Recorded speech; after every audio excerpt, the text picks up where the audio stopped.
Hi everyone, this is a video tutorial for using the patterns and mirroring features in Onshape for the purposes of detailing your skyscraper for our current project. So what I've done is I've just made a solid and I've patterned out my windows accordingly for my first sketch on one side of this 3D solid.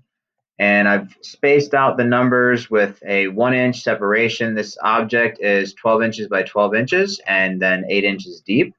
And so along this 8 inch side, I just kind of factored out with my spacing what my gaps needed to be to lay these lines down.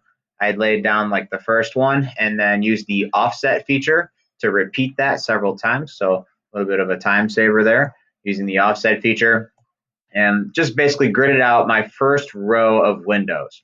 From here, what I want to do is finish the sketch and I want to go and create an extrusion. And there's two ways that you can actually go about doing this. One way is going to allow you to later on change the appearance, which is the color of the individual features that you see from the production of the window, from the removing of the material of the window. So in order to make that work, you can do a new, and then what we'll do is linear pattern that all the way down and then switch it over to remove as a part of the linear pattern. The other way to do it would be to automatically go to remove now, select these windows. So I'll show you I guess you could call it the wrong way, because if you set the color on one instance, it changes the color for the entire thing. And that's really the issue about doing it this way. So again, this is the wrong way, but then I'll just set a depth, maybe of 0.1. So it kind of gets cut into the material. And again, I selected the individual window panels that I wanted to have cut into the part, and I made the depth 0.1 of an inch. So I'm just gonna hit the green check mark for that. And now if I go over to linear patterns, we were looking at this in class earlier today. There's actually 3 different ways that you can use the linear pattern feature. And this is what we got stuck on during class, which is why I'm making the video for you guys to review it now. So you can do a part pattern, you can do a featured pattern, you can do a face pattern. We, in this circumstance, would want to do a feature pattern because a feature is the extrusion that we just made into the part. So if you switch it to feature, you can then click on extrusion, which is the part that we weren't able to do in class. And then as far as the direction is concerned, I just need to select direction from this panel and then click one of these edge lines. So now it knows I want to go vertically, either up or down. I can change the distance and the direction. So now I'll just create a little bit of separation, maybe like 1.1 inches between each of my windows. And then you can just count out how many of those you want to repeat. So if I do something like 10, that gets me pretty close to the bottom of the building. I might have to add like a door later on. So you want to leave a little bit of space off the bottom. So maybe just do 9. Whatever your circumstance calls for, you can change the instance count, as it were. And so if I hit the check mark, it's all there, right? I have all my windows. It's great. But let's say I want to go ahead and just color one of these windows. But what I found was, even by clicking on just add appearance to this particular face, because if you say edit appearance for part 1, it goes ... there. It's actually part 1.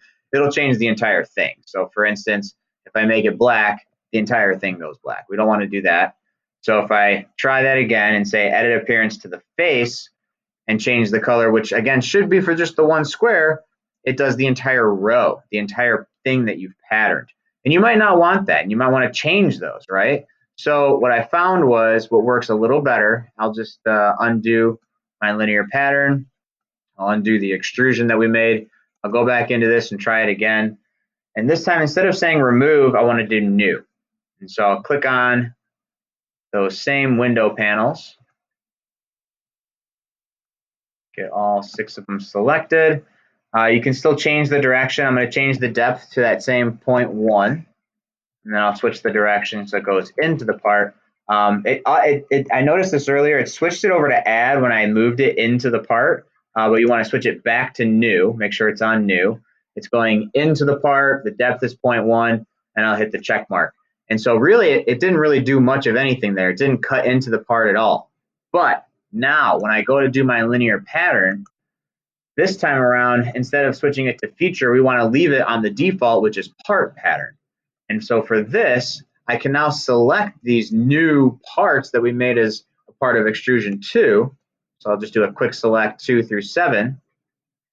Again, switch it over to the direction, select one of the side lines. Same thing like we did before, set my separation, change the direction, and then add the number of instance counts that I want to make.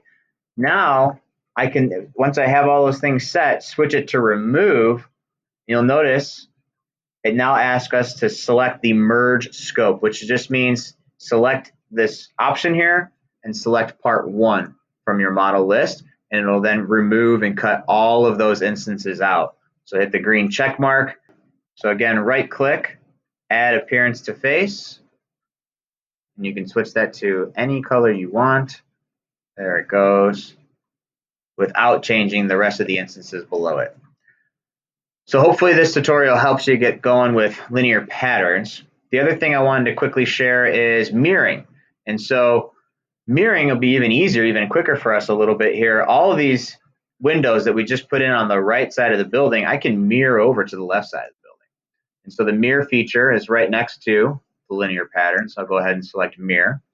And again, we get those 3 kinds of options. You can do a part mirror, a feature mirror, or a face mirror.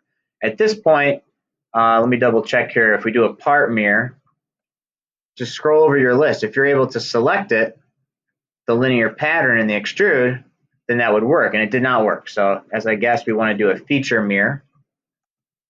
Select the linear pattern. It looks like it selects all of them for us. And the only other thing we need to click on here is select mirror plane. I'm going to use my origin plane because I've placed this model directly above the origin. And so if I select that plane, that divides it in half.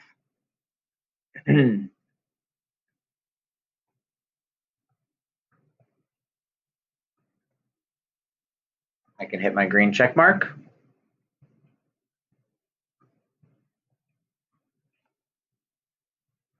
It actually says the mirror did not regenerate properly. Let's double check some of the settings here.